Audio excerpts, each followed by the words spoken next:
January 11, 2024 is called to order. First item on the agenda is prayer, followed by the Pledge of Allegiance. Please stand.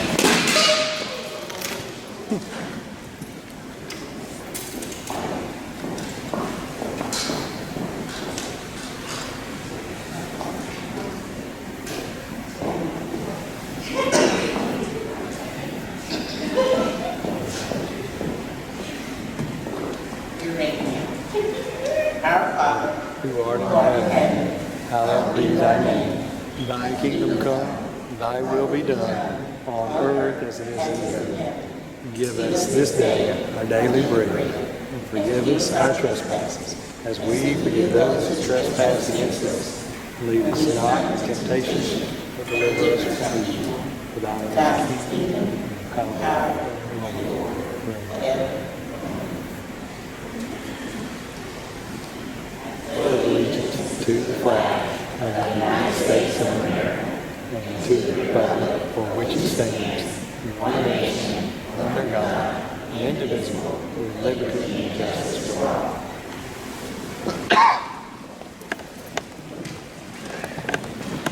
Next is the approval of the agenda. Dr. Gore, are there any changes? No, there are no changes. Do I have a motion to accept the agenda as presented? Do I have a second? Any discussion? With no further discussion, all those in favor, please say aye. Anyone opposed, same sign. Motion carries unanimous. Next is the approval of the minutes from the December board meeting.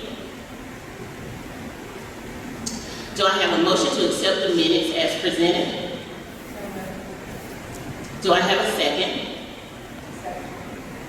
Any discussion? With no further discussion, all those in favor, please say aye. Anyone opposed, please say aye. Motion carries unanimous. Next, we have board comments, and tonight Taylor is not here. One of her boys is sick, so I'm standing in her spot. But we do want to thank everyone for coming out tonight, and definitely, if you have time, stay with us for the meeting after we recognize our staff. Now, I will ask Dr. Gore for the superintendent's report. Thank you so much.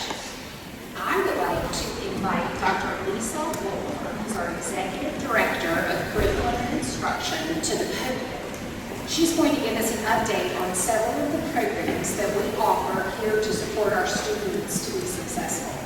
Her team provides professional learning on new curriculum, effective instructional strategies, and she works to design more efficient intervention and monitoring practices for our schools. Good evening, members of the board and Superintendent Boer. Thank you for the opportunity to provide an update of the district's NTSS, PBIS, and SEL frameworks and processes.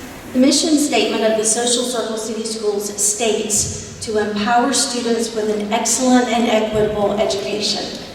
Achieving this goal and impacting student learning requires that we match instruction to students' individual needs. The frameworks that I will highlight tonight align specifically with the district's strategic plan and the goal areas of student achievement, readiness and engagement, and safety and culture of well-being.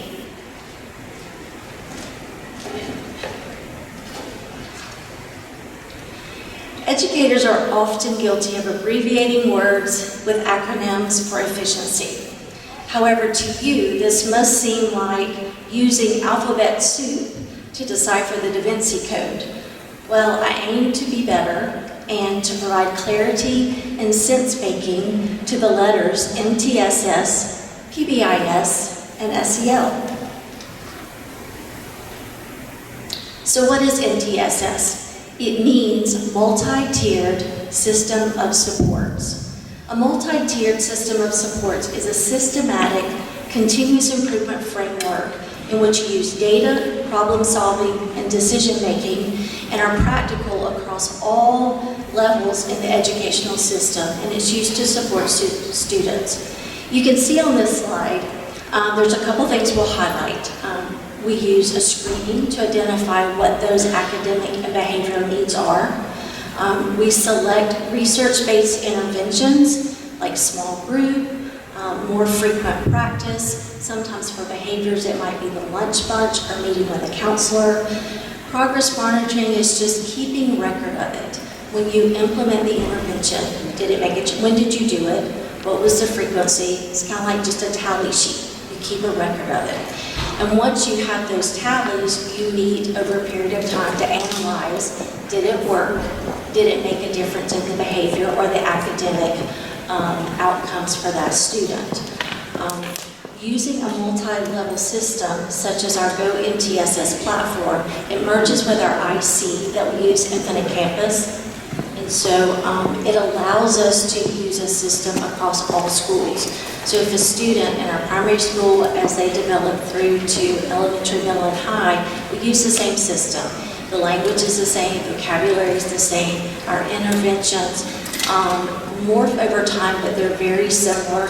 So it just makes it a seamless process, not only for teachers and staff, but really for students.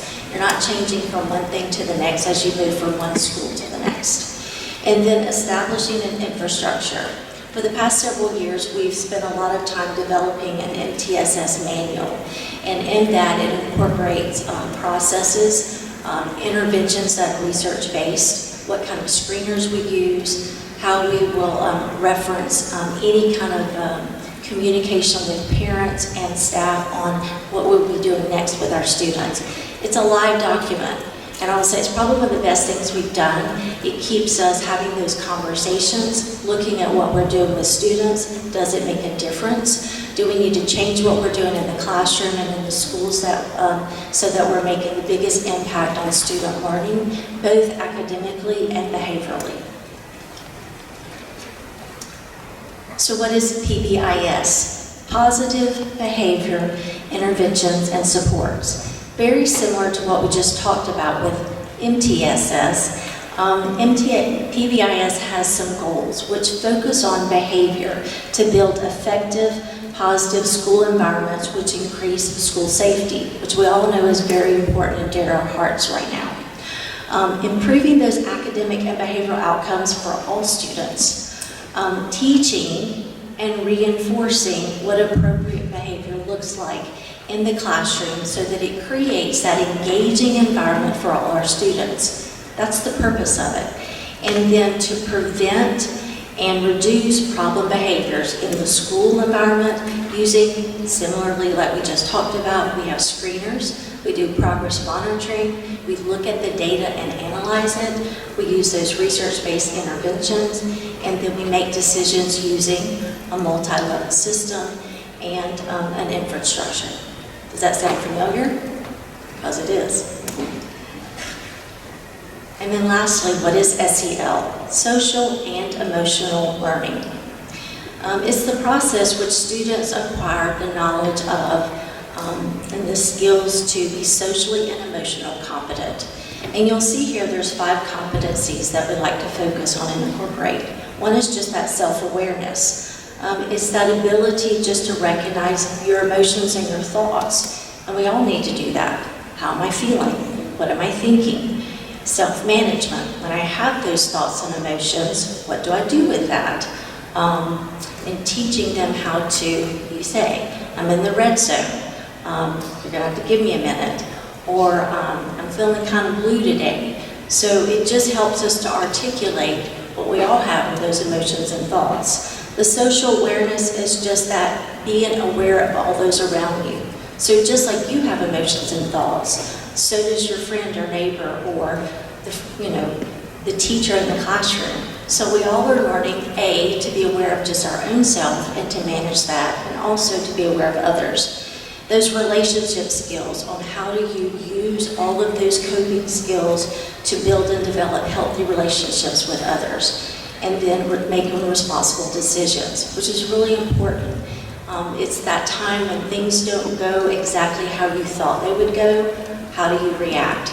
And it's learning how to manage that, articulate that, so you make those good decisions, which goes back into that PBIS piece of having good behaviors in the classroom, if I teach you how to be self-aware and how to self-manage, then I'm teaching you how to have that positive behavior and to reinforce that.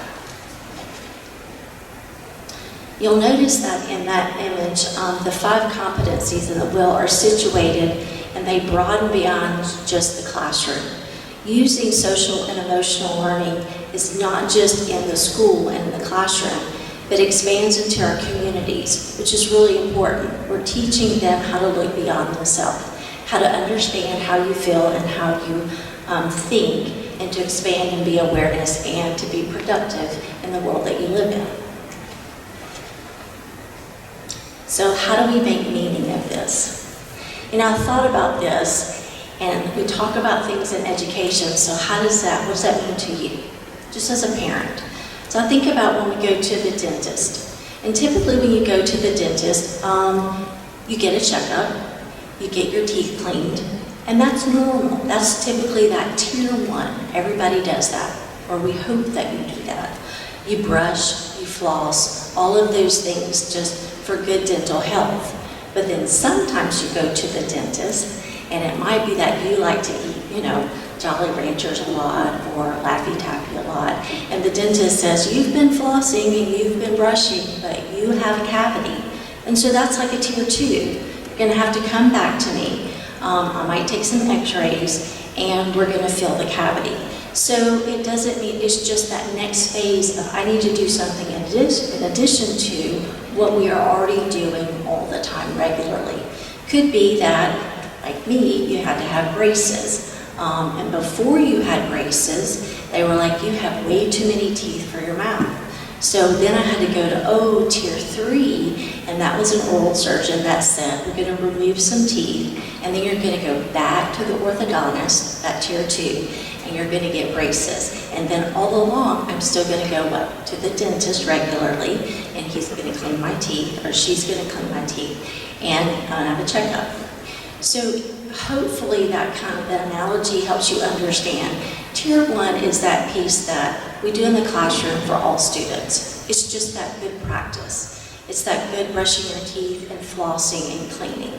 And then sometimes things happen and you need just a little bit more support or something a little different.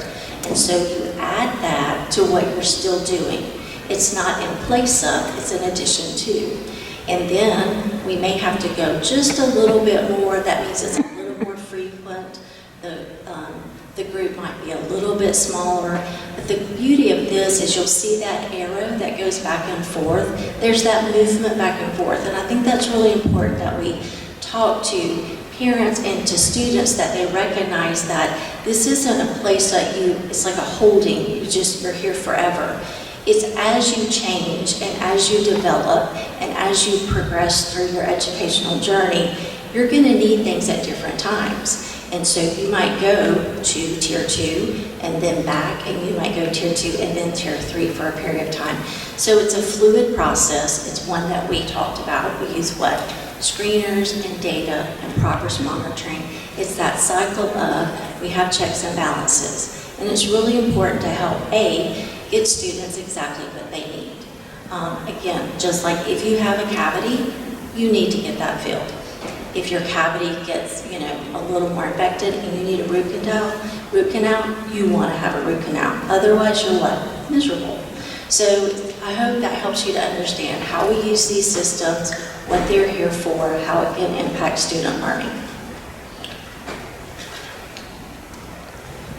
So just a little bit about the history here in the circle.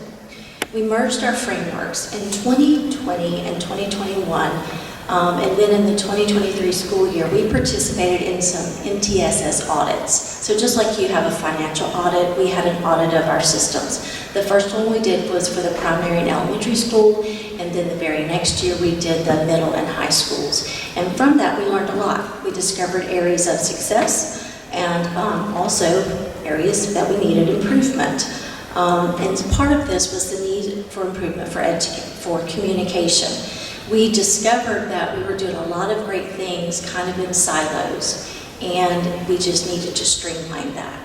So last January of 2023, we had 25 plus members get together over at the board office. I provided lunch, we had barbecue, it was really good.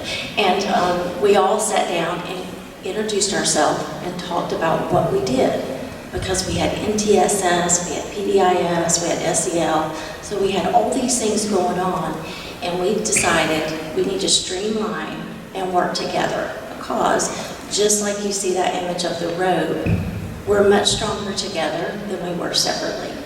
And so we began to formulate that through the manual. We've added those different pieces. We began to develop that and flesh that out, add interventions. Everybody has input to that. We've kind of talked through what it looks like at each school, in each classroom, so that we're better able to meet the needs of our students. This is an intentional process that requires a lot of commitment and time of every staff member to become more knowledgeable in all areas of our MTSS, PBIS, and SEL frameworks that results in improved experiences for our students in all classrooms. So what does all this work lead to? Well, I hope these pictures tell a story of how it impacts adults and students. It leads to professional learning, it leads to relationships, it leads to unity, as the center picture is of elementary school students and Mr. White on Unity Day. It leads to our adults learning what social and emotional learning is for them, so that they can identify their thoughts and their emotions and how to gauge those and manage those in the classroom. And more importantly, it leads to stories. And so there's one story I'd like to share from our elementary. When I reached out to them, immediately it was, we have so many success stories, much more than our unsuccessful stories. I believe that we all problem solve and make strategic decisions using data to meet the needs of all of our children. One student that stands out to me is a student who came to us from only being in homeschool. And that's a big change. As he went through the year and had to take milestone assessments, he scored in the developing range. And so we began to look at all that information and define a plan. One of our great teachers, Ms. Bell, taught him how to decode using phonics intervention, which is something we've been focusing on at our primary and elementary schools, teaching them how to read.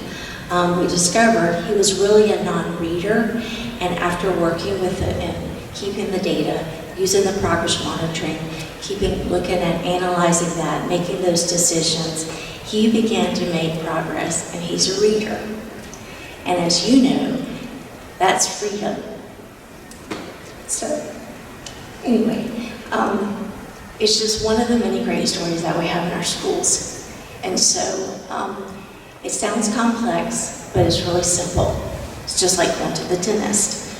We want to make sure we're doing all the things that we're supposed to do, and the things that are the additional structures in place for our students.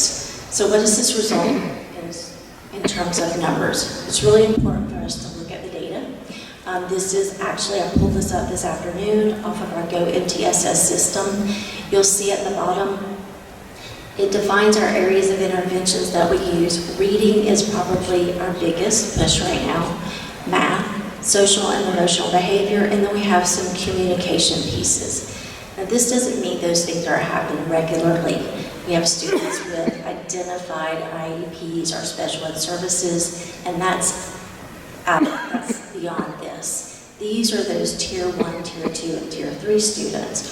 So when you look at our total enrollment of 1950 today, in Tier 2 we have that 258, and then in Tier 3, 103 total students. Percentage-wise, that's like 13% in Tier 2 and 5% in Tier 3, which is really what you want.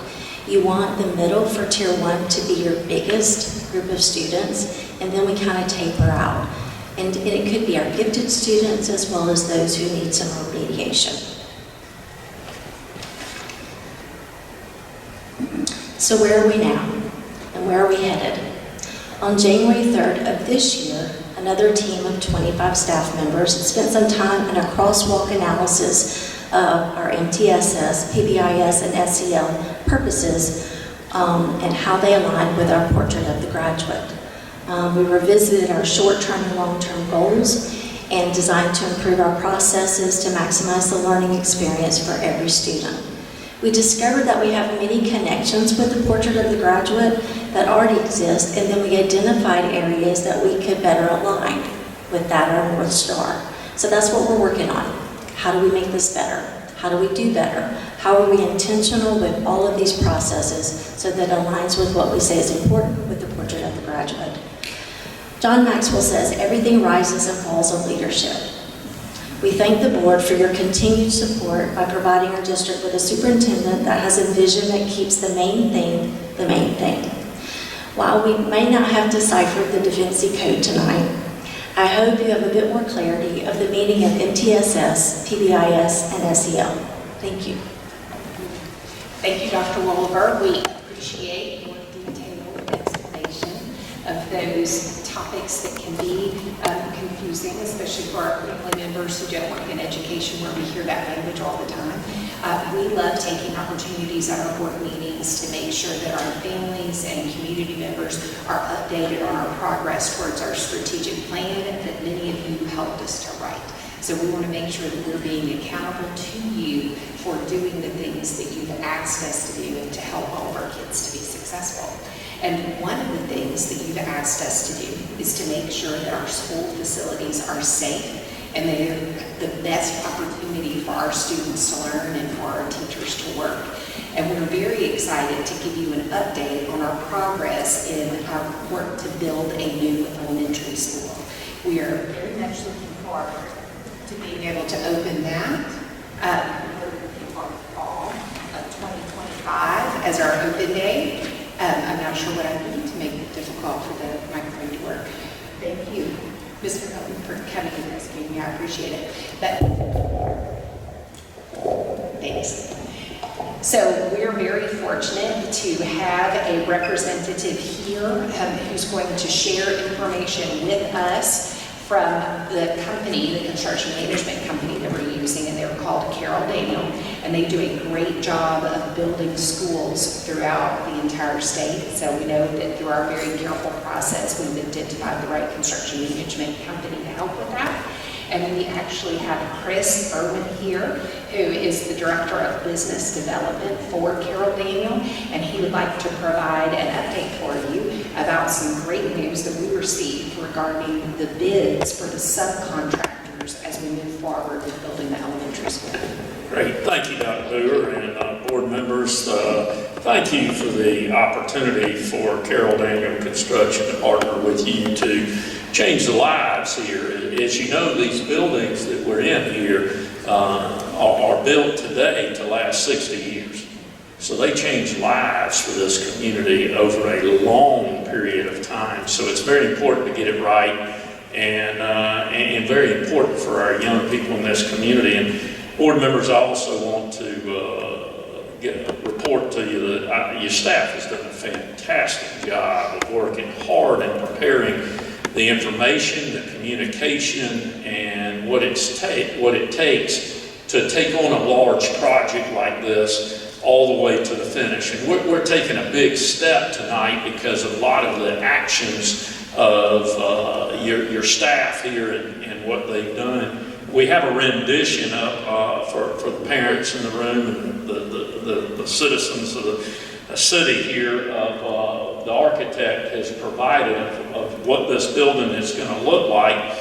And the process tonight for me to do is to talk to you about what we call GMP. That's a gross maximum price to you for this facility. I'm very proud if you read some of these numbers of that GMP up there, 151 bids received. Now we do a lot of bidding in schools and a lot of school construction, and I am very proud of the groups and the companies around that wanted to come to Social Circle. This is one of the highest numbers of groups that have bid to come construct a school in my 10-year career working in school construction with Carroll Daniel. So what I'm telling you though is that this was a very competitive process. And this is why it's within budget that you had given us, is because of the hard work not only of your staff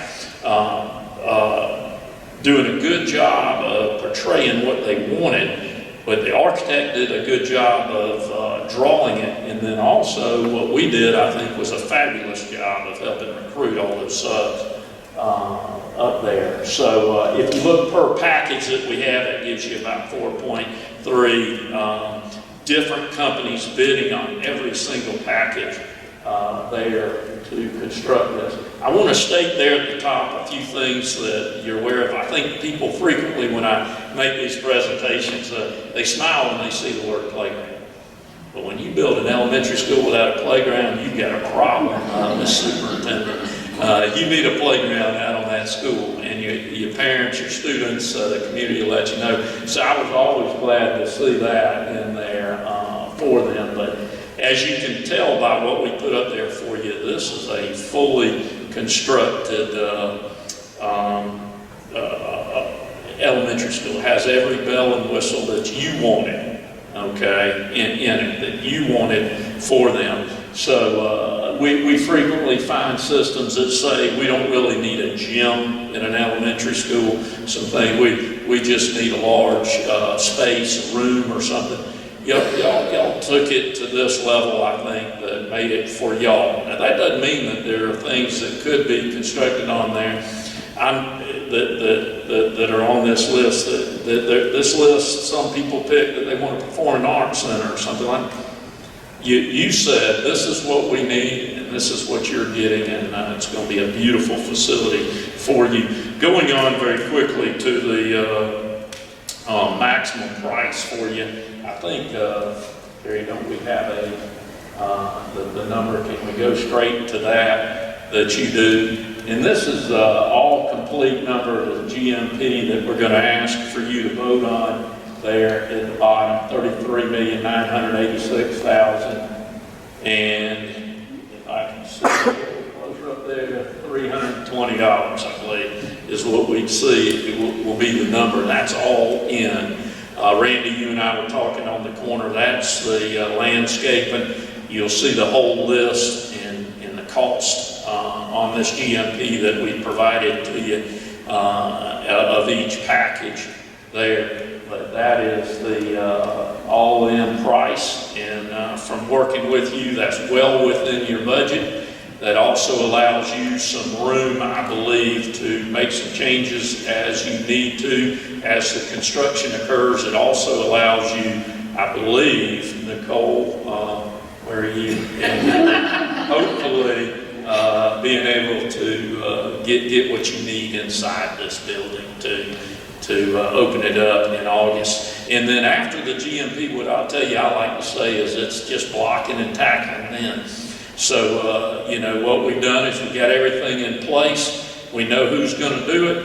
And now we got to block and we got to tackle. And then it'll be a building that you'll be proud of starting in August of 2025.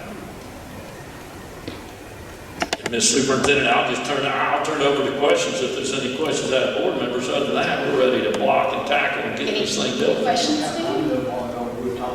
Okay, have a chance to catch up. Well, Mr. Irwin, we sincerely appreciate the work that you do and that your entire team does that's really helping us to be very responsible and careful with the taxpayer dollars that we've received.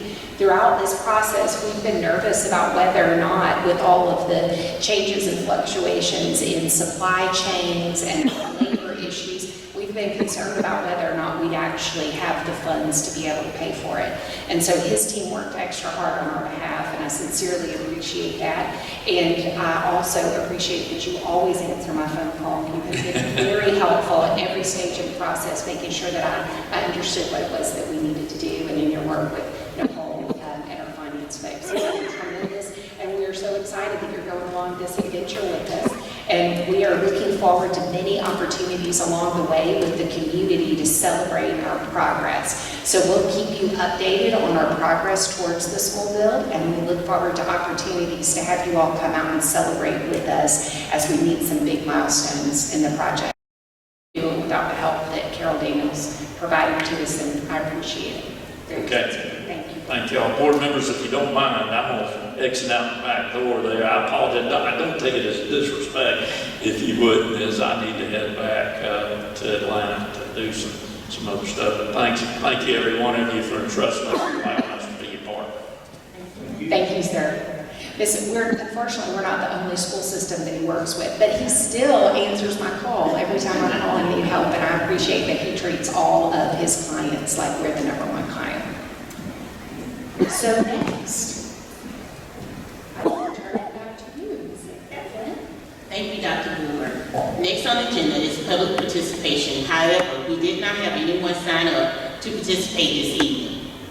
As we move into the special recognition portion of our meeting, I will ask Dr. Brewer to introduce those students being celebrated this evening. And this is always one of the favorite parts of our board meetings, when we get an opportunity to hear from our principals about the great choices that our students are making in their schools. So first, I would like to invite Dr. Hargrove to the podium. She is first going to share about one of our primary school students and about the great things that their teachers wanted to make sure we knew. Good evening and Happy New Year, everyone.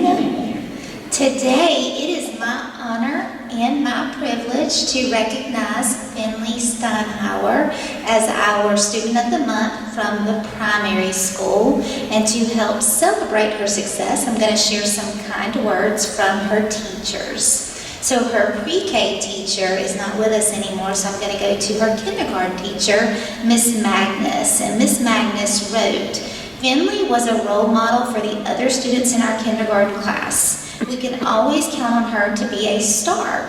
She was kind to everyone, helped others, included all friends, and had a positive attitude. She was self-motivated and always tried her hardest. She was truly a joy to teach." And then her first grade teacher was Miss Mercer. And Miss Mercer wrote, "Finley is so sweet and caring. She does a great job of showing others how to be a star. She is a great leader in and out of the classroom. She encourages others when they need it.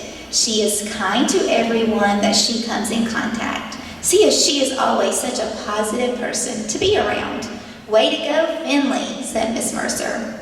And then Miss Cooper is currently her second grade teacher. And Miss Cooper wrote, "Finley is a sweetheart.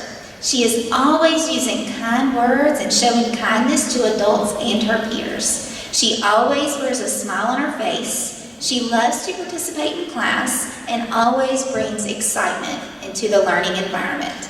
I can always count on Finley to do her best in class. She is an absolute pleasure to teach." At this time, if y'all can help me by giving Miss Finley a round of applause. And Finley, if you'll come forward, please.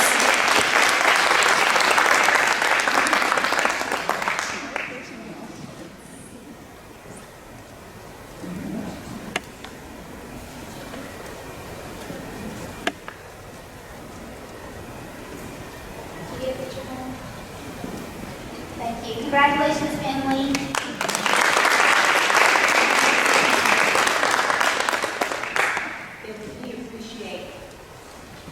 Finley, we appreciate the great choices that you make every day. You make it so that your teachers are really excited to be at work, and that helps everyone.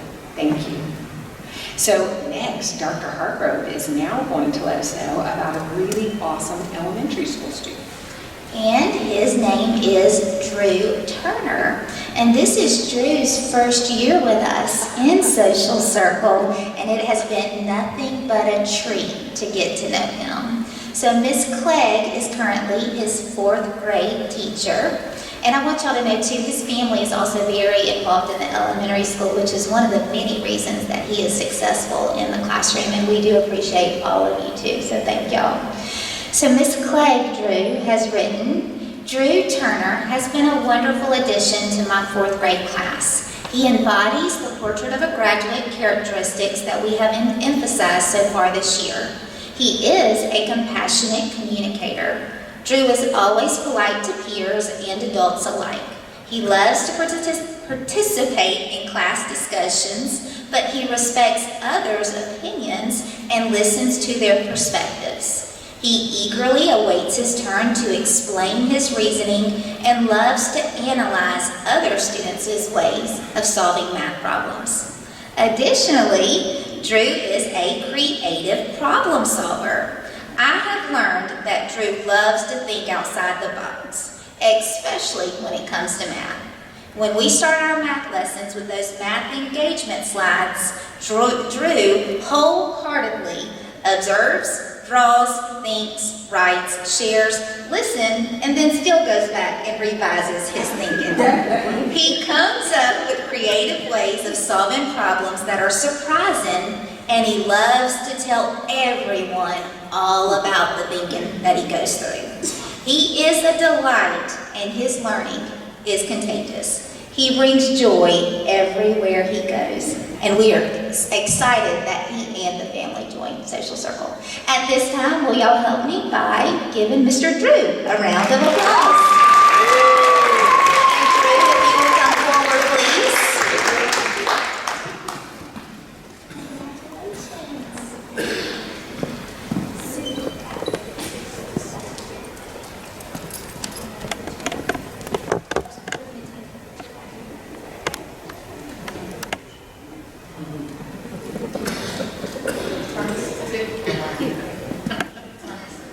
Congratulations. If y'all will give Drew a round of applause. You see how pleasant it is? Thank you, Dr. Hargrove. I have a feeling we're going to see a lot of Mr. Drew coming to school board meetings in order to celebrate his great choices and his participation on teams and clubs. That's awesome. We look forward to having you back, sir. Thank you also for making great choices. It makes everybody's day a lot easier, and your teachers look forward to seeing you every day, Drew. Thank you. We appreciate that. And so next we have Dr. Clark, who is our principal at our middle school, and he would also like to share about a great student. Yes, good evening, everyone. This time I would like to present Social Circle Middle School's Star Student of the Month for January, Mr. Lorenzo Zotto. And so, Lorenzo, your teachers have prepared a little snippet here of why you were selected as our Star Student of the Month. So as educators in Social Circle, we are blessed to teach so many talented students.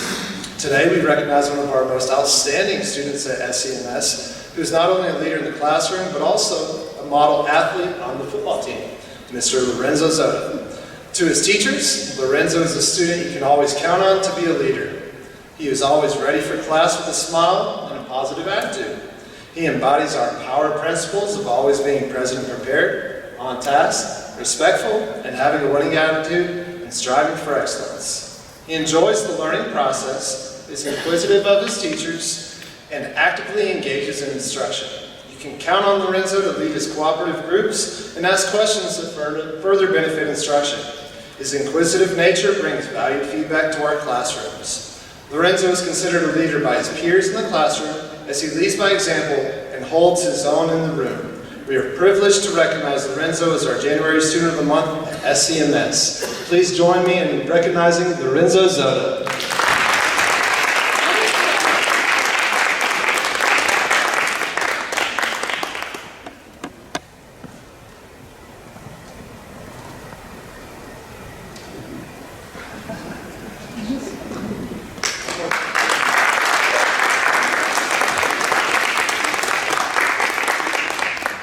Congratulations, Lorenzo. We appreciate your help and support.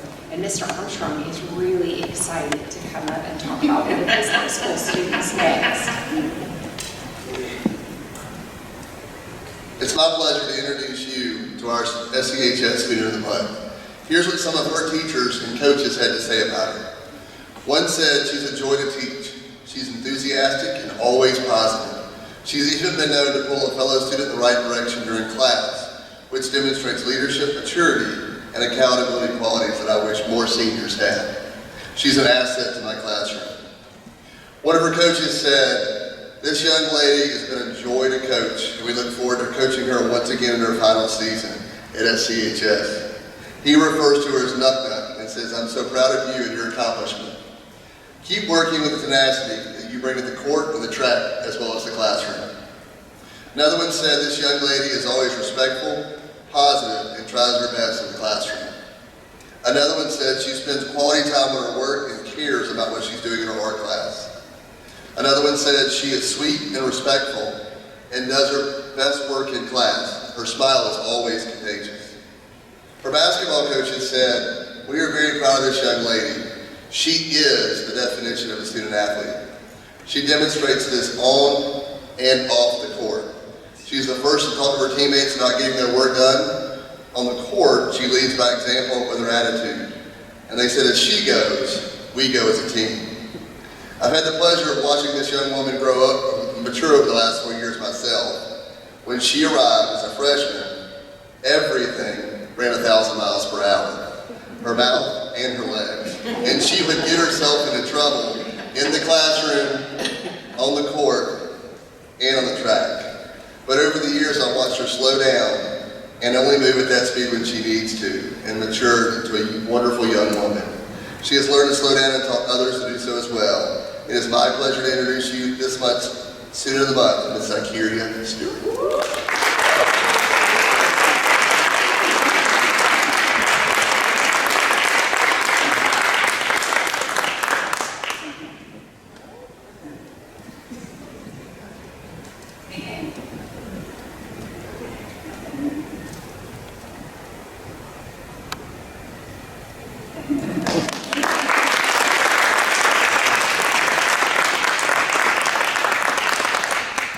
Zakiria, we appreciate your hard work and we appreciate the example that you set for your teammates and your peers in your classes. And you are fast. You are so much fun to watch in track and basketball. And we appreciate that you make everybody on your team better. Thank you. At this time, we will have a short break before we enter our business portion of our next update from our CFO, Mr. Cole Ross.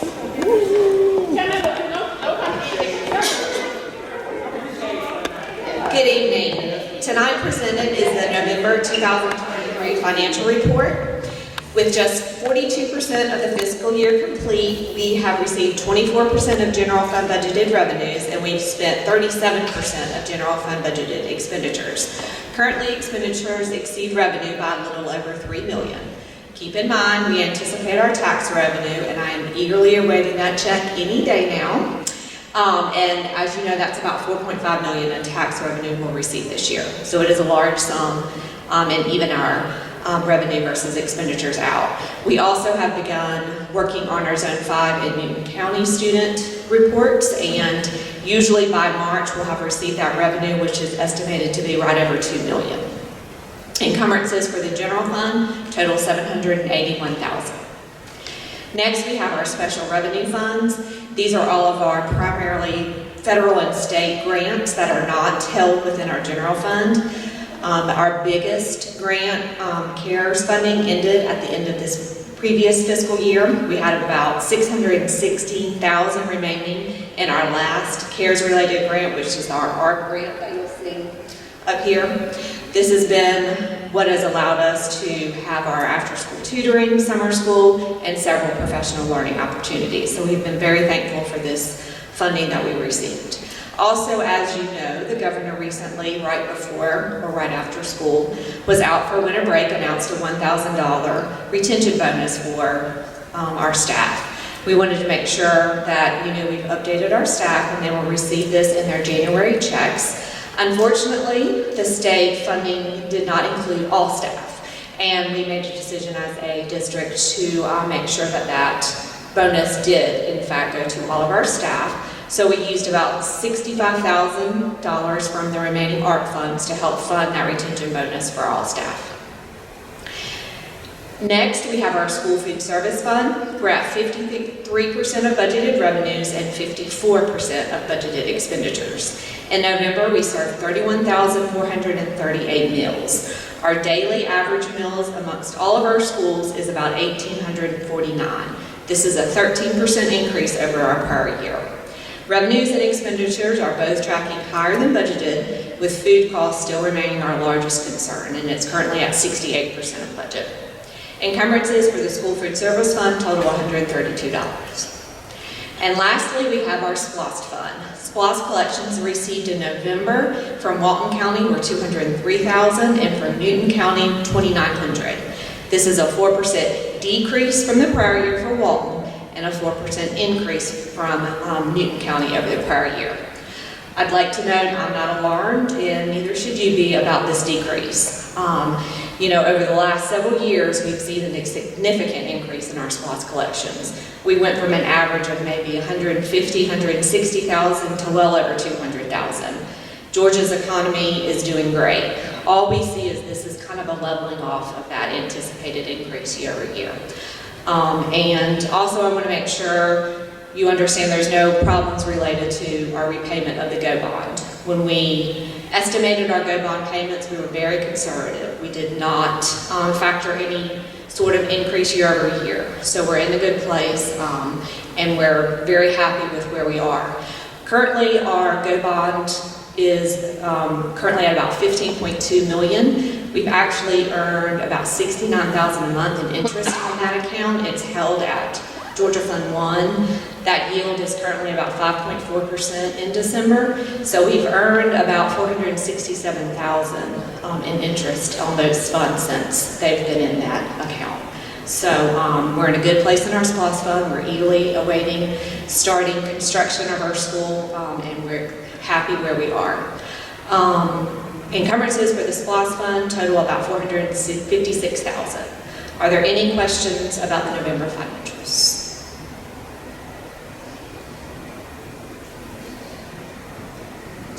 Do I have a motion to approve the November financial report as presented? Do I have a second? Any discussion? All those in favor signify by saying aye. Anyone opposed, same sign. Motion carries unanimous. Next, we have our update on fresh wage aid for schools. In November, we received $2,304.60 for social studies and literacy. This brings our total change for schools program-to-date collections to $152,000. Thank you, Mrs. Cross. We have a few action items for the board to consider.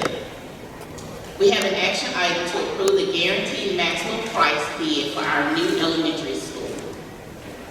Do I have a motion to approve this recommendation from our superintendent? So moved.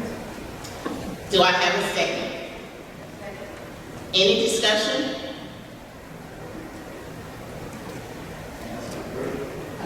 Okay. All those in favor signify by saying aye. Anyone opposed, same sign. Motion carries unanimous.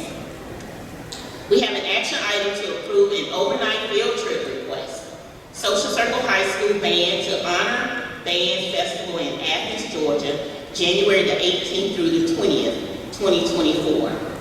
Do I have a motion to approve this overnight field trip request? Do I have a second? Any discussion? All those in favor signify by saying aye. Anyone opposed, same sign. Motion carries unanimous. We have an action item to approve the personnel recommendation from our superintendent. Can everyone see the names? Do I have a motion to approve the main personnel recommendation list from our superintendent? Do I have a second? Any discussion? All those in favor signify by saying aye. Anyone opposed, same sign. Motion carries unanimous.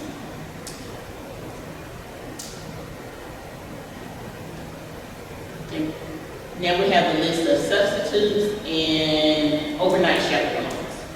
Do I have a motion to approve the substitute teachers and overnight chaperone recommendation list from our superintendent? Do I have a second? Any discussion? All those in favor signify by saying aye. Anyone opposed, same sign. Motion carries unanimous. The board has no items to discuss in a closed meeting. Therefore, we will not enter into executive session. Do I have a motion to adjourn? Do I have a second? All those in favor signify by saying aye. Anyone opposed, same sign. Motion carries unanimous. This meeting is adjourned.